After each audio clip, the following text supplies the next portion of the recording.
Good afternoon. Welcome to the Optimistic Bites with Judy Alter, the Optimistic BA. And today my guest is Yulia Kosarenko, and I probably just butchered her name. Out of the 10 BAs I picked that were the people to follow on LinkedIn, she is one of the three that I have never met and really don't know. So it's always interesting. But if you talk to somebody long enough or read about their bio, you can usually figure things out.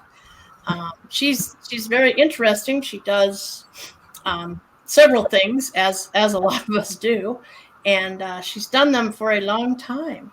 She's actually getting ready to take about 3 weeks off from her business, which I can't even imagine that. I probably need to take more time off, but that's another topic for another day. And so I hope that wherever you're at, that you have good weather and that you're enjoying things. And I think we'll just get started. Now, you are a consultant, a trainer, a college professor, even an author. I believe you've written 2 books. Um, which one of these things you do is your favorite and why? Judy, do you really have to start with the most difficult question? um, you know what? I've done so many things, and I feel I'm going to do more things because I just can't pick and choose. I like to do it. And what I find is that, for example, as I teach my students, I use so many examples from my corporate work and now from my consulting. As I'm doing training with my clients, I use examples. As I work on my projects, I would say, hey, this is what I tell my students. So I keep cross-referencing all of these. So I think for a while, I'm going to continue. I'm thinking of another book, and whatever I do now will probably help me to get materials for the book. It's just how it goes. I guess that I'm that kind of a person. I find that most BAs, myself included, we do not possess an off button. And so we're always talking about this or talking about that, or, we just can't be in a restaurant. We have to analyze the flow of the waiters and the waitresses and things like that.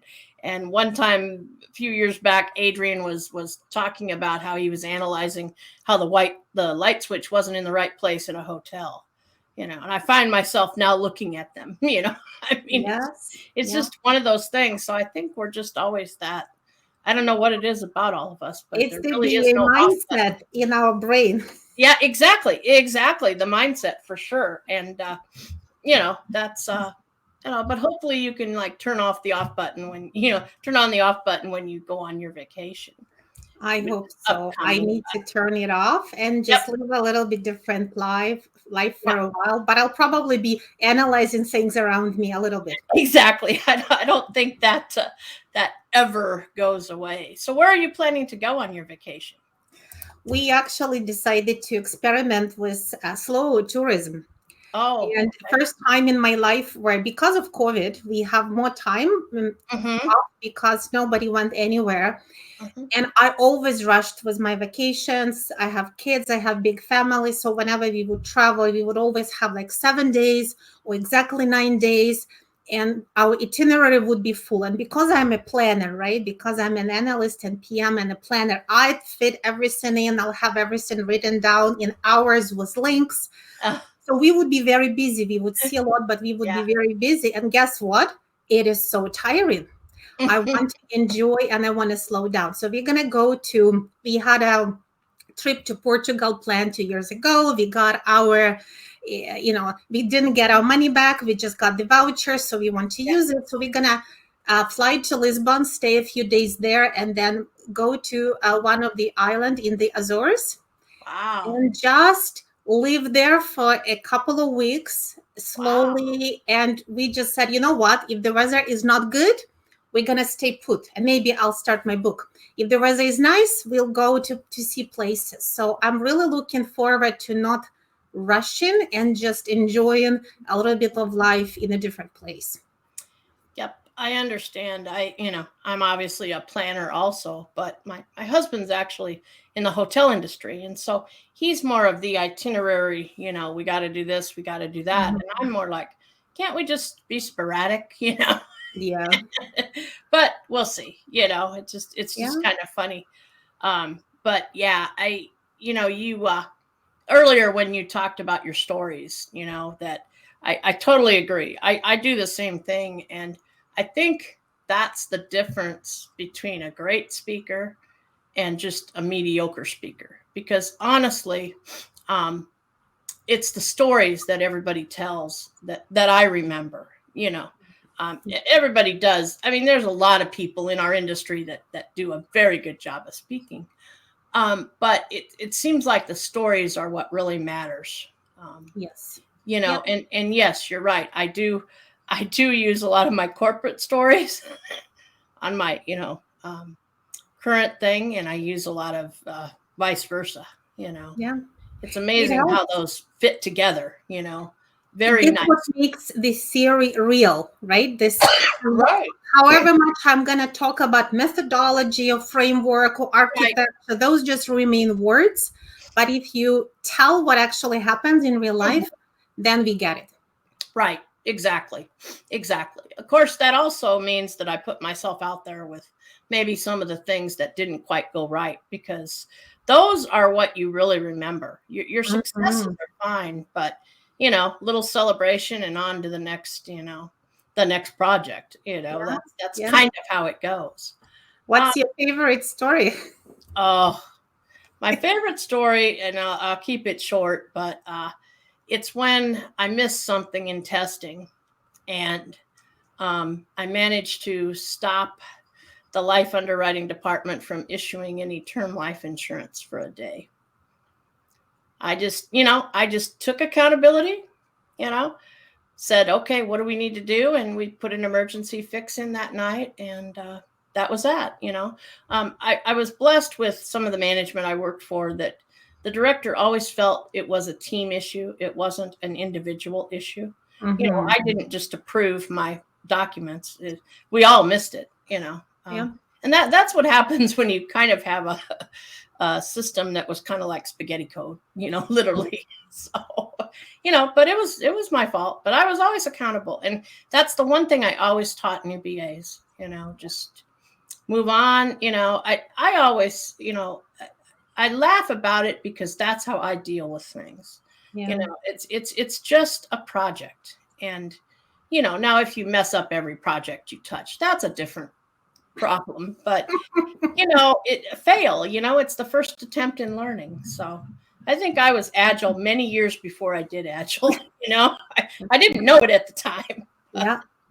So what do you see as the biggest trend in business analysis in the next 5 years?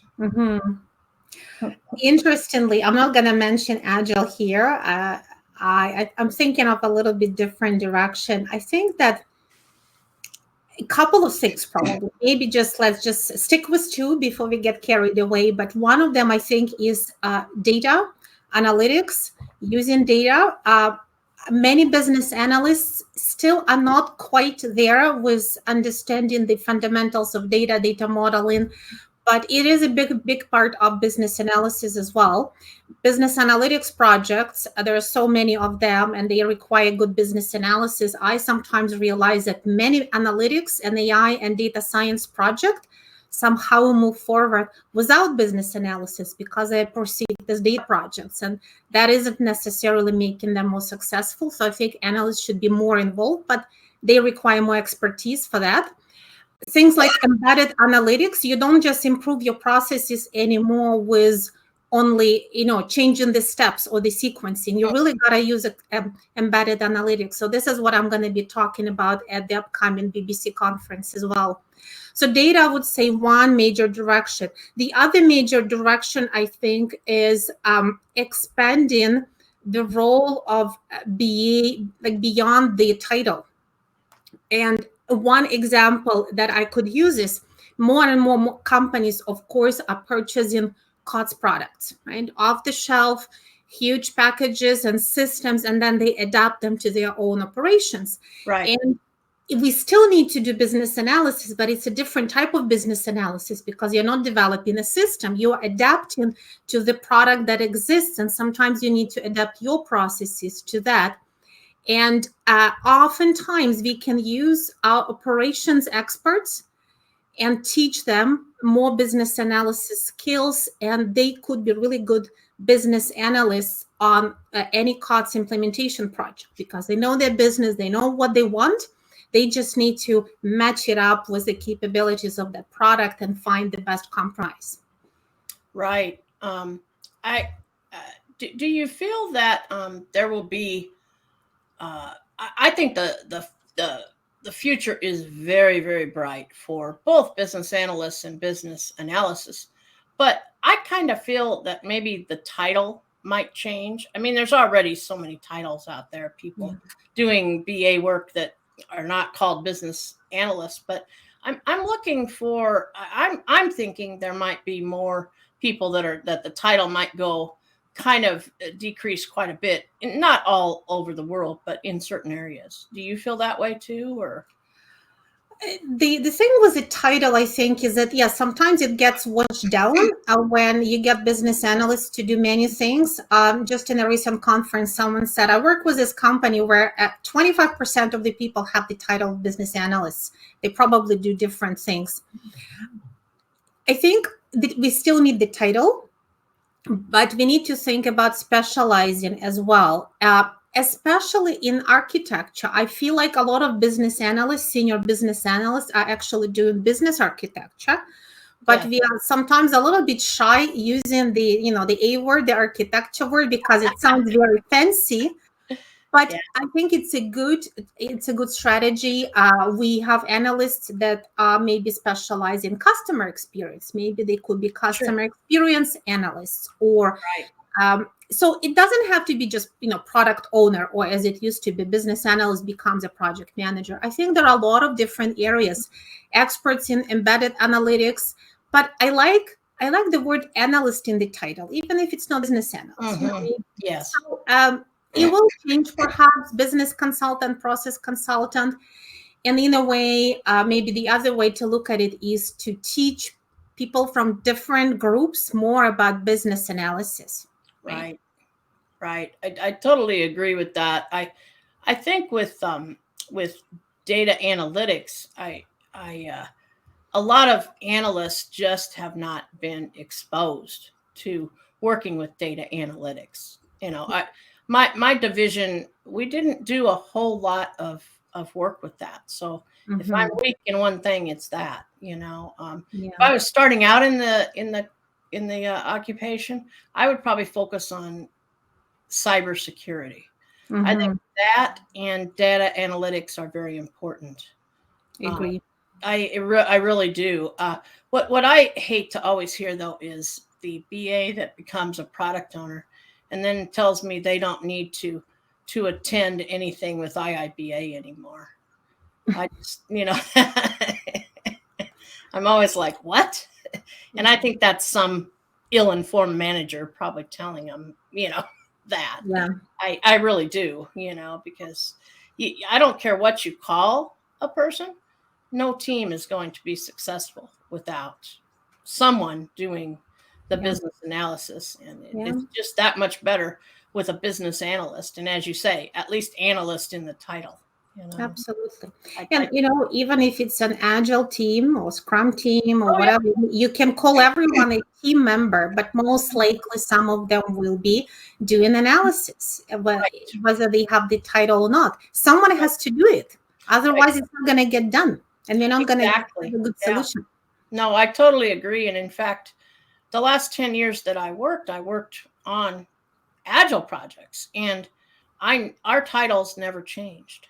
But the product owners we had did not have the experience to do any business analysis. Yeah. Plus, at least at our company, they were in so many meetings, I don't know when to do it, So it's interesting, the difference from company to company.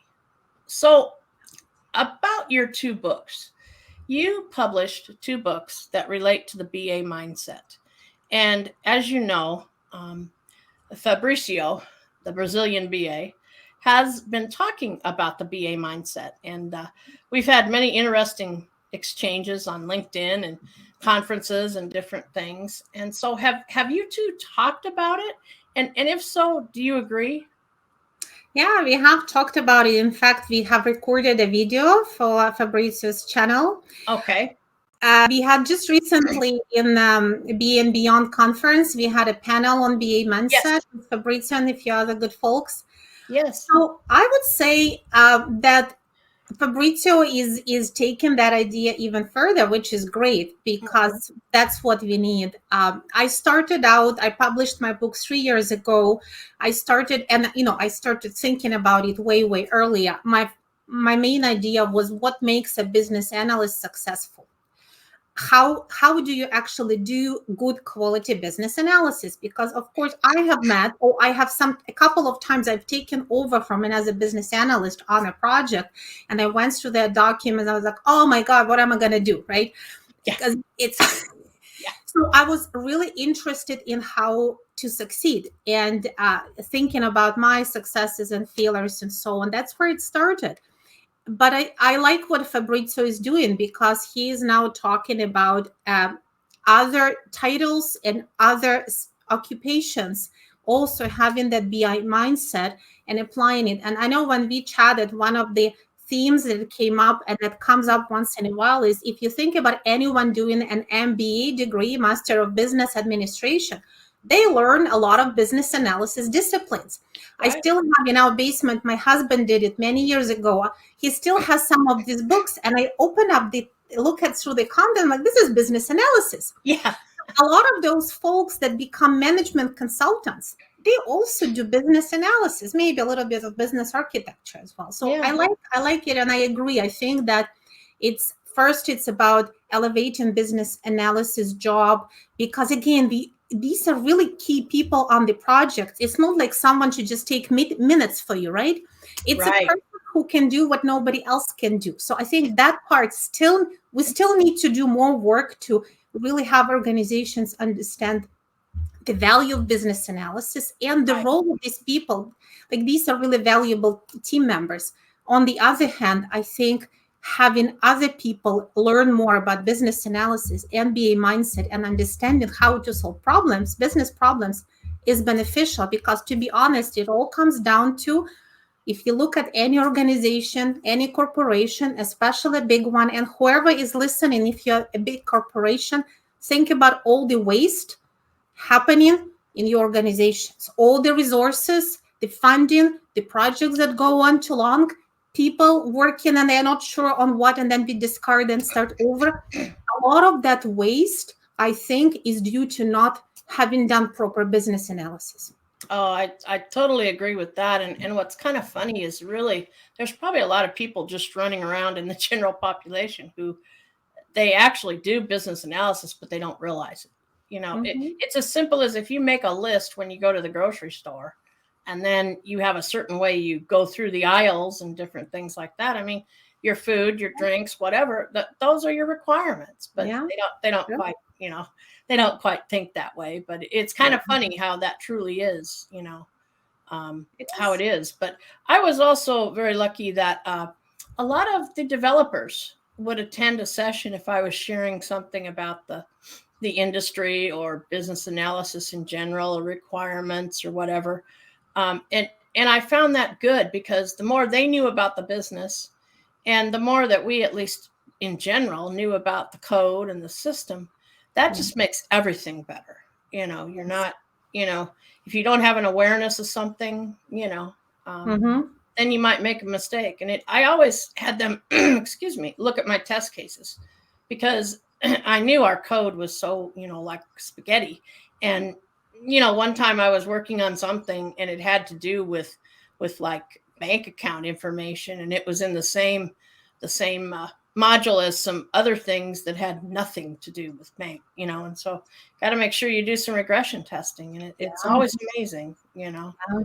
And you're You right, know, that makes the team stronger. But in my case, it seemed like the BAs were a lot stronger than the developers, and you know. But I was lucky that the product owner and the Scrum Master usually respected the BA's opinion, and just tried to get out of their way and, help them if they had a delay or something. But, Yeah.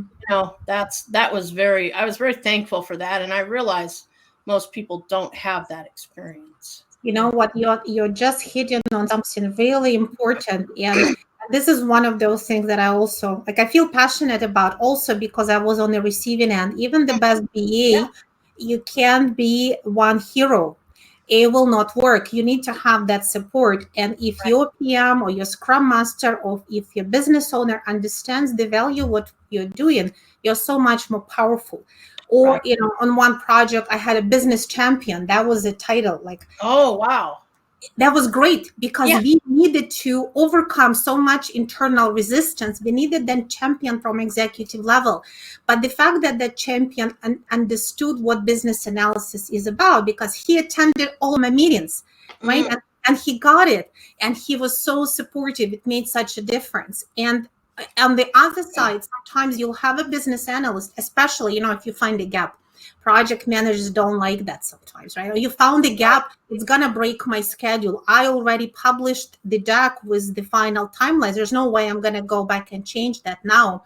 So sometimes you hit that wall that, nobody wants you to kind of dig in, because you're breaking some kind of arbitrary schedule or arbitrary planning, which was done without business analysis. And that's where things start to fail. So I think we still have a lot more work to do, not just on business analysts and their certifications and their education, but on educating companies, educating executives, because they have these great resources. Maybe they hired some good business analysts, but if they are not using them, well, if they don't give them this latitude to act and to do their contribution, then they just wasted those resources, because they're not using those people. We just had a chat on fostering the BA mindset at the Capital BA Day, and I asked at the end of my session, for you, think about the times you left an organization as a BA. Why do business analysts leave? Why do they leave their jobs? And a lot of people said not because of the pay. Pay is a kind of a traditional reason, but a lot of them left because either they didn't feel valued, or they didn't feel like their capabilities as business analysts were used. And that's where that intrinsic motivation and reward and job satisfaction comes in. Sometimes we need that support from above to allow us to bring value. It's not always easy if you're getting shut down. So it's really back to organizations and the sponsors of projects to use your business analysts, or whoever is doing business analysis activities on your project. Right. Totally agree. Well, this is your chance to talk about something about your business or your services. It's time for you to do self-promotion. So without a bill, Yeah. We all try to do our best and figure out the product. And again, you want to come up with something of value. Otherwise, who is going to be willing to buy it? Right. So thank you for that. So I am basically, as a consultant, I kind of, I do a little bit of work with individual business analysts, at least in the past couple of years as a coach. But more than that, I specialize in corporate trading and working with corporate clients. So I've been thinking the last couple of years, like, what would be of the most value if you come as a trainer to a company and help them on the spot, not just sending your business analyst on some course, but come and train your team. And a couple of things, again, going back to what we talked earlier, where companies often are lacking, and I could see it even in my own experience.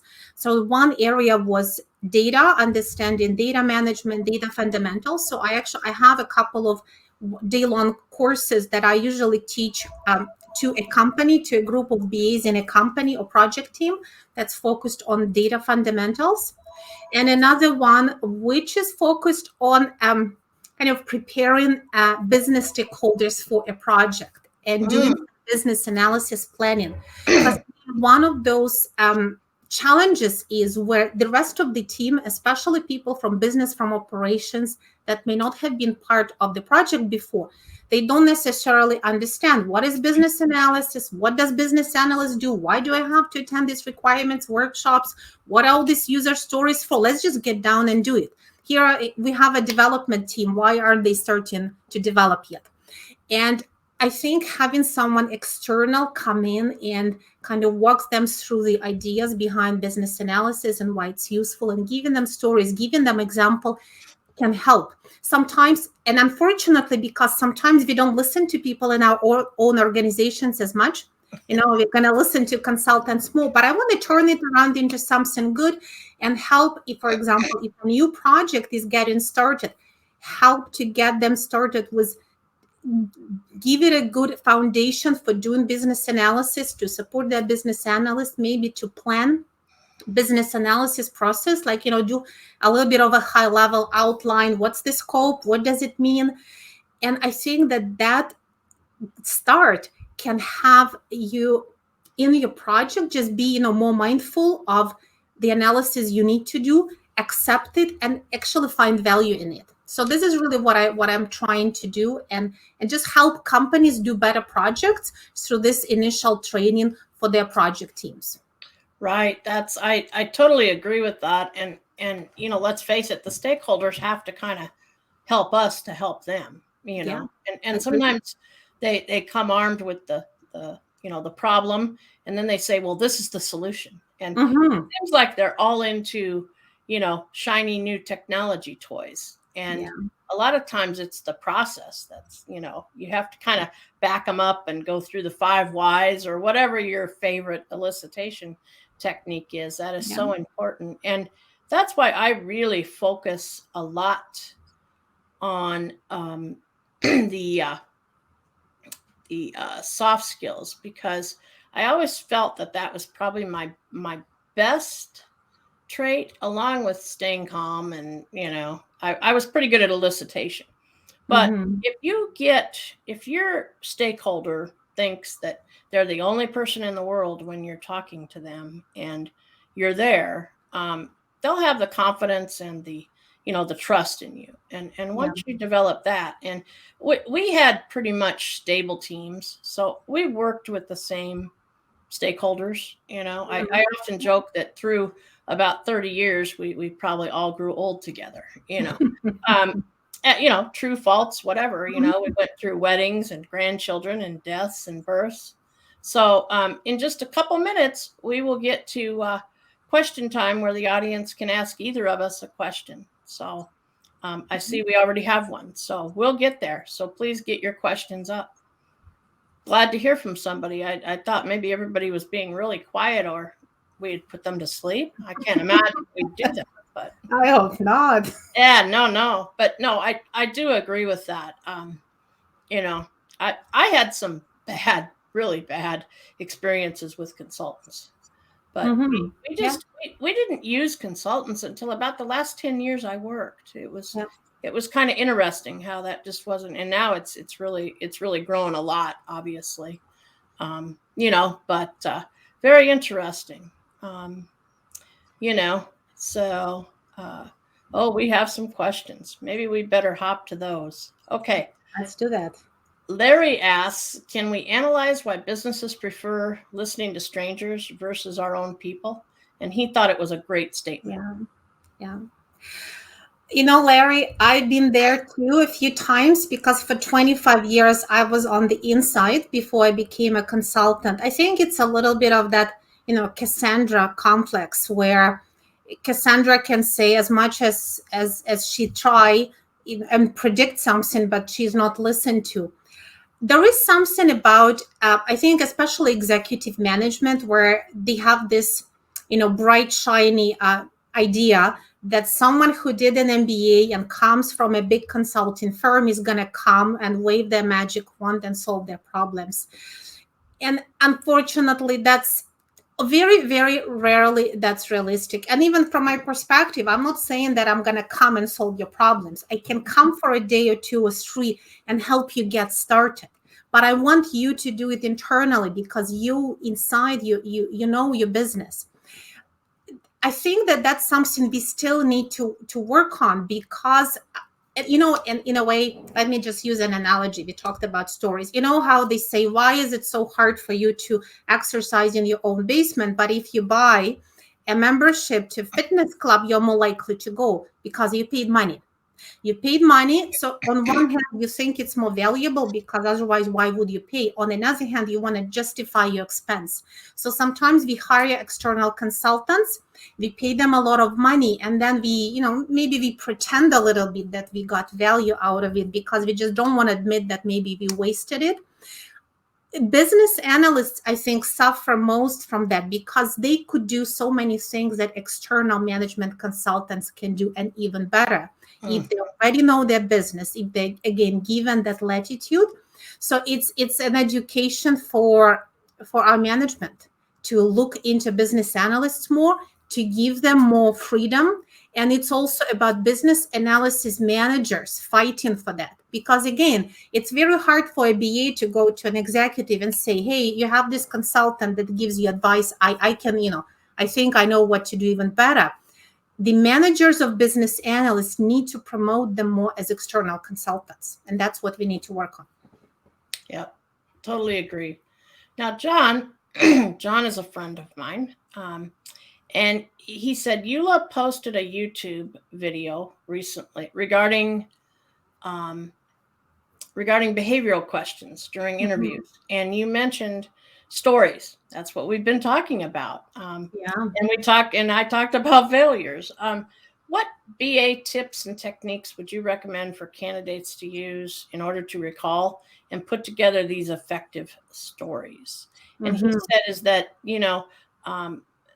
if the candidate especially would like to transition from an operations environment and role to it's just, he's got ellipsis. I think you ran out of space. So what do you have to say about that?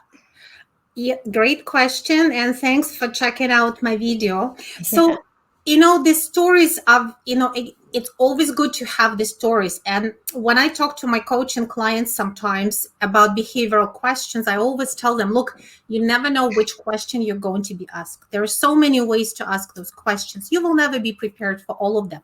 So don't go that route. Just think of your own experience and think of a few stories that come to mind that you feel passionate about, where you really were successful or where something really went wrong and you had to learn it. Think about, because when you tell a story about something that truly happened and you're not making it up, it will show, your passion will show. And as an analyst, you can tweak those stories to answer multiple questions. So for example, you had a problematic stakeholder, right? And you had to meet with them separately or understand what was their problem basically and win them over. If you think of that and maybe you write up a couple of things you've done in terms of techniques, what was the problem, how you solved it, then you can use that story to answer 10 different questions. How do you deal with different stakeholders? Did you ever have a challenge?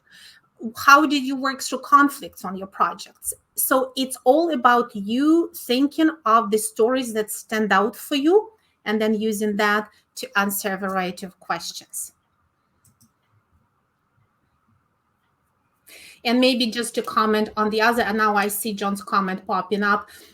In terms of transitioning from operations environment to BA role, I do have, John, another video, which is called Find Your Hidden Business Analysis Experience, which is just about that. And this is where, even if you've never been a business analyst, and we were talking about this today, think about what business analysis activities you have done. Maybe you analyze processes, you try to search for process improvements, you've done some data analysis, you interviewed stakeholders, you try to understand business problems. So many things that you may have done as marketing analyst or sales analyst or customer service rep, or whatever your role was, you probably have done business analysis, it just wasn't called it. So analyze your own experience and match it up. Look up Babok Guide of Techniques or look up the list of base skills and you will find a lot of matches, right? And then just say, look, I didn't have the title, but here is what I've done, and talk about what you can do. Right, totally. It took me a few years after becoming a BA that I realized that when I was doing case management in claims, that, I was negotiating payment with hospitals and different things like that. And a lot of times they were catastrophic cases, and you knew they were going to reach their $1 million maximum. So you tried to, conserve their benefits for them. Everybody wins.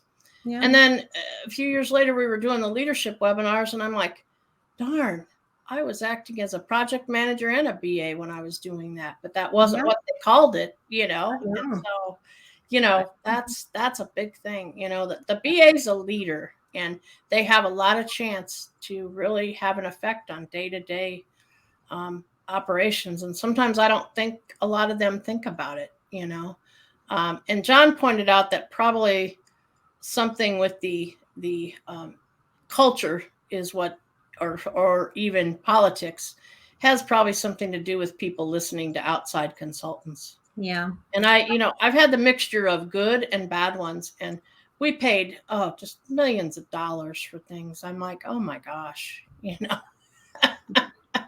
but and so Larry liked your answer. So yeah, and Larry, thank you for doing that. I think that's great for you to do that. Keep doing it, because again, you're going to get value and benefit from it, and it's not going to be as expensive. There are great consultants, but again, it's very hard for a consultant to figure things out in a few days. They're just going to apply standard tools. So use them for what they're good for, but don't forget to use your own resources too.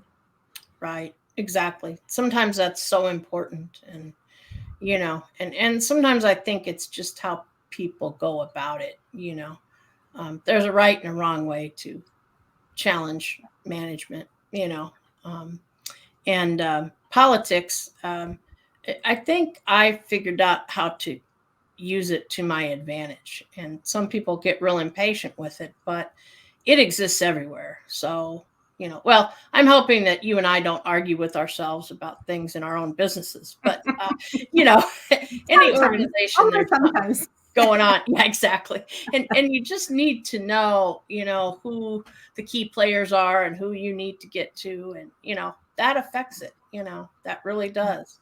Well, Christine says, how many problems could be solved just by listening first?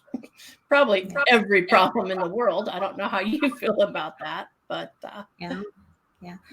I mean, listening definitely helps you understand what exactly is the problem, right? You can't solve the problem until you really understand it. And if you haven't listened to the end, or you make assumptions, or you think and you say, let me fix it for you, you may be, solving the wrong problem. So I think listening is just so important to understand what is really going on. And yes, sometimes the more we listen, the more our client talks, and the more they talk, through their own talking, they start to figuring out the solution, right? Some people need just that to talk things through. And then they say, well, I guess I could do this.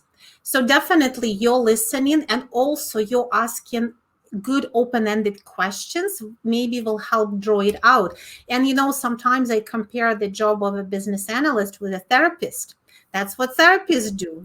They ask you questions. They ask you more questions. They ask you, what do you think about this? And how did you feel then? And literally, they don't know much about you in the beginning, but they're kind of encouraging you to think. And oftentimes, you're going to come up with your own solutions or ideas, right? She just added a comment, and I'm kind of chuckling at it, but she's like, why hire a consultant when you only have to listen to your stakeholders and shut up till they finish?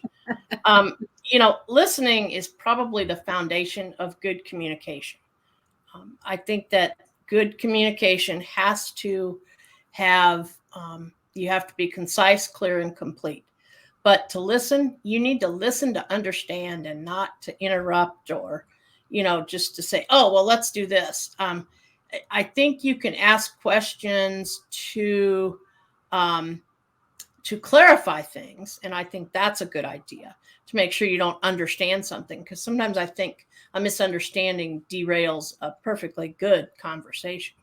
Yeah. But listening is a very key. And you said your MSW. I'll bet it does. Yeah.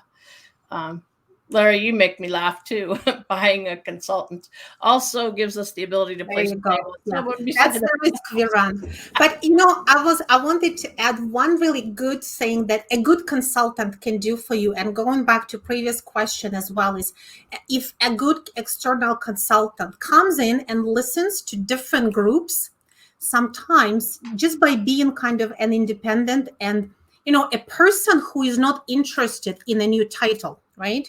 And that makes them a safe person to talk to. Because if it's someone internal, all that politics comes in a way, and someone wants to get a promotion, they would never admit they have a problem, because then that may kill their promotion. An external consultant that is not a threat to anyone, because they come and then they leave. Well, if they listen well to different groups, sometimes they can put together a more complete picture, because they hear different sides. And again, BA mindset is when we look at the context, we look at the different parts and put them together. So that's, I think, where an external independent person can help, if they really, if they're doing a good job, is by being unbiased and able to put together the whole picture from these individual conversations and individual pieces of information. Yeah, just like fresh ice, right? And one of the things I tell my clients, they say, look, I don't need anybody's job. I'm not after your job. I'm not after anybody else's job. I want to help you. I want to work with you. And eventually I want to leave and go on my nice long vacation, right? I want you to take over from me. I will be happy when you do it, right? That's, I think, the best approach. Just come in, help, and then let internal people develop it. Right. Exactly. And if they really succeed, then that's, all the better for you. Yeah. Exactly. So I think we're at time, and you and I could probably talk for hours about business analysis. I know it.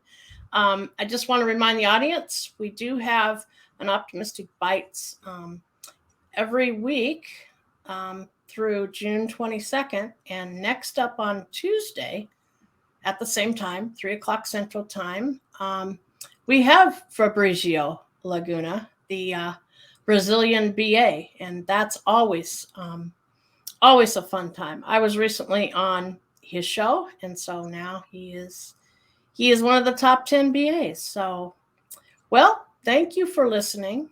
And as I always say with all of my posts, until next time, please keep your glass at least half full. Have a good week, everybody. Thank you. Thank you, Judy. Thanks, everyone. Take care. Yes, thank you.